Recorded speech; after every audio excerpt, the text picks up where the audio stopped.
Hello everyone, welcome to study with Shri. देखिए, ये है आपका वीकली करंट अफेयर्स और ये करंट अफेयर्स रहेगा आपका 28 अक्टूबर से लेकर के 3 नवंबर के बीच। जो भी इंपॉर्टेंट क्वेश्चंस बनेंगे उसका हम लोग डिस्कशन करेंगे। तो आप लोगों से एक ही रिक्वेस्ट है कि आप लोग वीडियो को पूरा देखिए।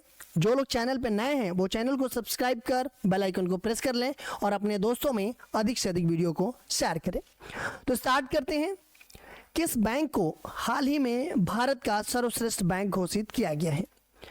State bank of India, Punjab national bank, HDFC bank, बंधन बैंक। देखिए, वो कौन सा बैंक है जिसको हाल ही में भारत का सर्वश्रेष्ठ बैंक घोषित किया गया है? तो कौन सा बैंक है? तो वो बैंक है आपका स्टेट बैंक ऑफ इंडिया, जिसको हाल ही में भारत का सर्वश्रेष्ठ बैंक घोषित किया गया है।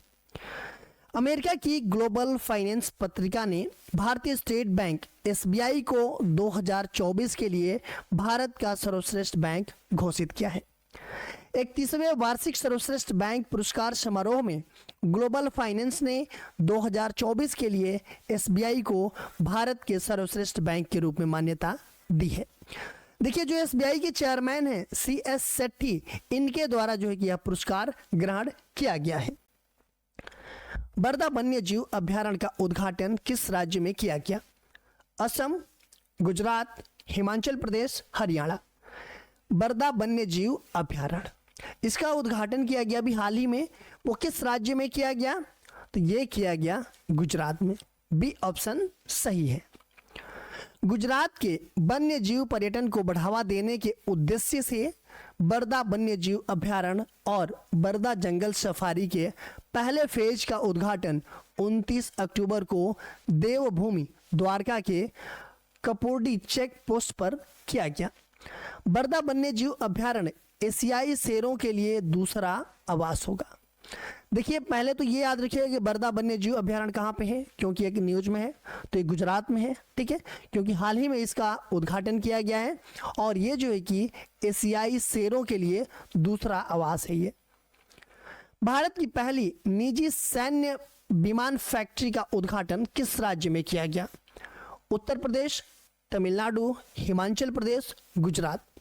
भारत की पहली निजी सैन्य विमान फैक्ट्री, ठीक है, इसका उद्घाटन किस राज्य में किया गया? किस राज्य में किया गया? तो ये जो है कि गुजरात में किया गया। प्रधानमंत्री नरेंद्र मोदी ने और उनके स्पेनिश समकक्ष पेड्रो सांचेज के गुजरात के बड़ोदरा में टाटा एडवांस सिस्टम की सुविधा का उद्घाटन किया, जो देश की पहली निजी सैन्य विमानों की फैक्ट्री है। यह भारत में सैन्य विमानों के लिए पहला निजी क्षेत्र का फाइनल असेंबली लाइन है तथा C295 विमान का निर्माण किया जाएगा। अंडर 23 कुश्ती विश्व चैंपियनशिप 2024 का आयोजन कहाँ किया जा रहा? नई Delhi, Paris, Berlin, Tirana. Under 23 कुश्ती विश्व चैंपियनशिप 2024 का जो आयोजन है ये कहाँ पे किया जा रहा है? तो ये किया जा रहा है तिराना में। डी ऑप्शन सही है। देखिए, अंडर 23 कुश्ती विश्व चैंपियनशिप का जो आयोजन है अल्बानिया के तिराना में किया जा रहा है। भारत के अभिषेक ने पुरुषों के 61 किलोग्राम फ्री स्टाइल वर्ग में यूक्रेन के मायकिटा अब्रामोव को 3-0 से हरा करके कांस्य पदक हासिल किया। वही अजरबैजान के वसीर मैगोमेदोवा ने स्वर्ण पदक जीता। किस राज्य ने हाल ही में राज्य में विशेष शिक्षा जोन बनाए जाने की घोषणा की है? हरियाणा, उत्तर प्रदेश, आंध्र प्रदेश, केरल। देखिए, वो किस राज्य की जो सरकार है जो कि हाल ही में राज्य में विशेष शिक्षा जोन बनाए जाने की घोषणा की है? तो कौन सा स्टेट है? तो वो स्टेट है उत्तर प्रदेश। उत्तर प्रदेश का जो मुख्यमंत्री हैं योगी आदित्यनाथ, इन्होंने राज्य में शिक्षा को बढ़ावा देने के लिए 6 जिले लखनऊ, गोरखपुर, अयोध्या, आगरा, गौतम बुद्ध नगर और बुंदेलखंड, इसमें जो है कि विशेष शिक्षा जोन स्थापित करने की घोषणा किया है। ये SEZ शिक्षा और कौशल विकास के एकीकृत केंद्र होंगे जो छात्रों को उच्च स्तर की शिक्षा प्रदान करेंगे। नई दिल्ली में आयोजित रन फॉर यूनिटी को हरी झंडी दिखाकर किसने रवाना किया? राजनाथ सिंह, अमित शाह, ज्योतिरादित्य सिंधिया, चिराग पासवान। नई दिल्ली में आयोजित रन फॉर यूनिटी को हरी झंडी दिखा करके किसने रवाना किया? तो ये जो है कि रवाना किया अमित शाह जी ने। बी ऑप्शन सही है। केंद्रीय गृह मंत्री और सहकारिता मंत्री हैं Amit Shah ji.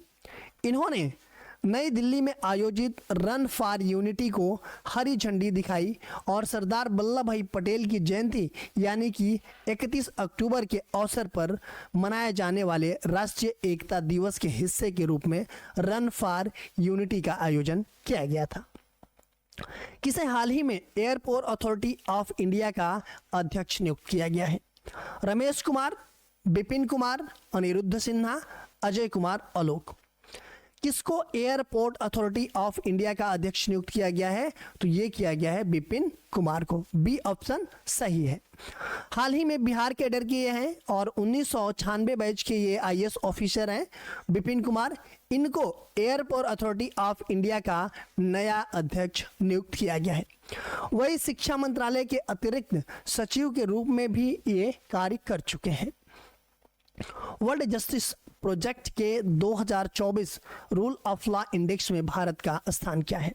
60, 44, 79, 142। World justice project के 2024 रूल ऑफ लॉ इंडेक्स में भारत का जो नंबर है वो क्या है? तो वो नंबर है आपका 79। सी ऑप्शन सही है। वर्ल्ड जस्टिस प्रोजेक्ट के 2024 रूल ऑफ लॉ इंडेक्स में भारत 142वें में से 79वें स्थान पर है।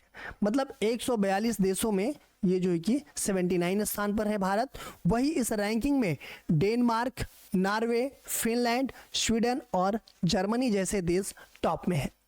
दक्षिण एशिया में भारत, नेपाल 69, श्रीलंका 75 के बाद तीसरे स्थान पर है। इसके बाद बांग्लादेश 103 स्थान पे है, पाकिस्तान 129 स्थान पे है और अफगानिस्तान जो है कि 140 स्थान पे है। देश के पहले राइटर्स विलेज का उद्घाटन किस राज्य में किया गया? असम, सिक्किम, मेघालय, उत्तराखंड। देश का पहले राइटर्स विलेज का उद्घाटन किस राज्य में किया गया? तो किस राज्य में किया गया? तो ये किया गया उत्तराखंड में। डी ऑप्शन सही है। देश के पहले राइटर्स विलेज का उद्घाटन देहरादून, उत्तराखंड में लगभग 24 किलोमीटर दूर थानो गांव में किया गया।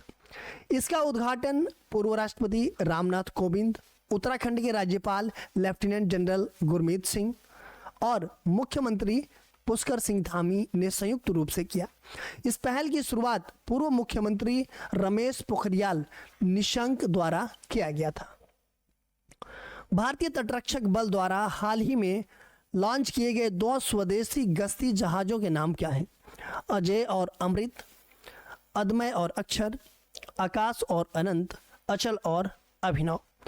भारतीय तटरक्षक बल जो इंडियन कोस्ट गार्ड है उसके द्वारा हाल ही में लॉन्च किए गए 2 स्वदेशी गश्ती जहाज़ों का जो नाम है वो है अदमय और अक्षर।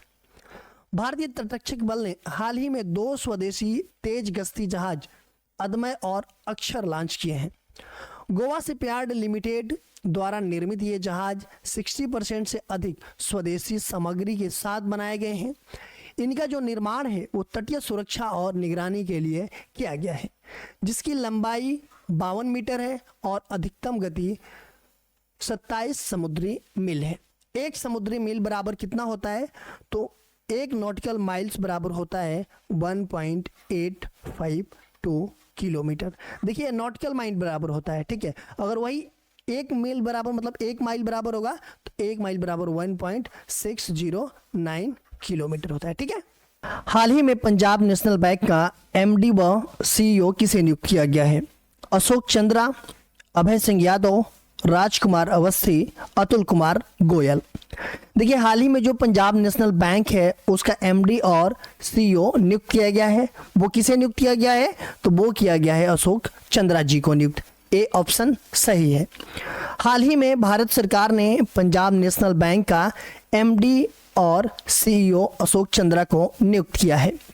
फाइनेंशियल सर्विसेज इंस्टीट्यूशन ब्यूरो ने इनकी नियुक्ति को मंजूरी दे दी है। अशोक चंद्रा फिलहाल केनरा बैंक के एग्जीक्यूटिव डायरेक्टर के पद पर कार्यरत हैं। वह अतुल कुमार गोयल की जगह लेंगे। मैथ्यू वेड ने हाल ही में क्रिकेट से संन्यास की घोषणा की है। वह किस देश के खिलाड़ी हैं? इंग्लैंड, दक्षिण Africa, Australia, New Zealand. Matthew Wade इन्होंने हाल ही में क्रिकेट से संन्यास लेने की घोषणा की है और ये जो है कि ऑस्ट्रेलिया के खिलाड़ी हैं। सी ऑप्शन सही है। ऑस्ट्रेलियाई विकेटकीपर बल्लेबाज मैथ्यू वेड ने हाल ही में अंतर्राष्ट्रीय क्रिकेट से संन्यास की घोषणा कर दी है। T20 वर्ल्ड कप 2021 के सेमीफाइनल में उन्होंने एक शानदार पारी खेली थी। मैथ्यू वेड ने ऑस्ट्रेलिया के लिए साल 2011 में T20 इंटरनेशनल में डेब्यू किया था। उन्होंने टीम के लिए 92 T20 मैचों में 1202 रन बनाए, जिसमें 3 अर्धशतक शामिल है। हिमाचल प्रदेश के किस शहर में राज्य की पहली डिजिटल लाइब्रेरी का उद्घाटन किया गया? शिमला, मनाली, धर्मशाला, बिलासपुर। हिमाचल प्रदेश के किस शहर में राज्य की पहली डिजिटल लाइब्रेरी का उद्घाटन किया गया? तो वो किया गया बिलासपुर में। डी ऑप्शन सही है। हिमाचल प्रदेश के मुख्यमंत्री सुखविंदर सिंह सुक्खू ने हाल ही में बिलासपुर में प्रदेश के पहले डिजिटल लाइब्रेरी का उद्घाटन किया। इसके साथ ही उन्होंने जिलों में 1.67 करोड़ रुपए की लागत से निर्मित सतर्कता एवं भ्रष्टाचार रोधी ब्यूरो के नए भवन का भी उद्घाटन किया। वनडे क्रिकेट में भारत के लिए सर्वाधिक शतक जड़ने वाली महिला क्रिकेटर कौन है? राधा यादव, हरमनप्रीत कौर, स्मृति मंदाना, दीप्ति शर्मा। बात की जा रही है वनडे क्रिकेट में भारत के लिए सर्वाधिक शतक जड़ने वाली महिला क्रिकेटर कौन है? तो कौन है? तो ये है स्मृति मंदाना। सी ऑप्शन सही है। भारत की महिला क्रिकेटर स्मृति मंदाना वनडे क्रिकेट में भारत के लिए सर्वाधिक शतक जड़ने वाली महिला क्रिकेटर बन गई है। उन्होंने वनडे में अपना 8वां शतक जड़ा। इसके साथ ही वह भारत की ओर से सर्वाधिक शतक जड़ने वाली महिला क्रिकेटर बन गई है। उन्होंने मिताली राज के 7 वनडे शतकों के रिकॉर्ड को पीछे छोड़ दिया है। राष्ट्रीय आयुर्वेद दिवस प्रतिवर्ष कब मनाया जाता है? 28 अक्टूबर, 29 अक्टूबर, 30 अक्टूबर, 31 अक्टूबर। राष्ट्रीय आयुर्वेद दिवस प्रतिवर्ष मनाया जाता है और ये कब मनाया जाता है? तो ये मनाया जाता है 29 अक्टूबर को। देश भर में राष्ट्रीय आयुर्वेद दिवस प्रतिवर्ष 29 अक्टूबर को मनाया जाता है। पीएम मोदी ने 29 अक्टूबर को लगभग 12,850 करोड़ रुपए की स्वास्थ्य से जुड़ी परियोजनाओं की शुरुआत की। राष्ट्रीय आयुर्वेद दिवस धन्वंतरी जयंती पर मनाया जाता है। केंद्र सरकार ने आयुर्वेद के बारे में अधिक जागरूकता पैदा करने के लिए 2016 में आयुर्वेद दिवस की शुरुआत की थी। किस महिला फुटबॉलर ने 2024 में महिला बैलन डी'ओर अवार्ड जीता? Alexia Putellas, Lucy Bronze, Aitana Bonmati, Ada Hegerberg. किस महिला फुटबॉलर ने 2024 में महिला बैलन डी'ओर अवार्ड जीता? किसने जीता? तो ये जो है कि आइताना बोनमाटी के द्वारा जीता गया। हाल ही में बैलन डी'ओर अवार्ड 2024 की घोषणा की गई है, जहां मैनचेस्टर सिटी के मिडफील्डर रोड्री ने पुरुष कैटेगरी में सर्वश्रेष्ठ फुटबॉलर का खिताब अपने नाम किया। वही महिला वर्ग में आइताना बोनमाटी ने सर्वश्रेष्ठ फुटबॉलर का खिताब जीता।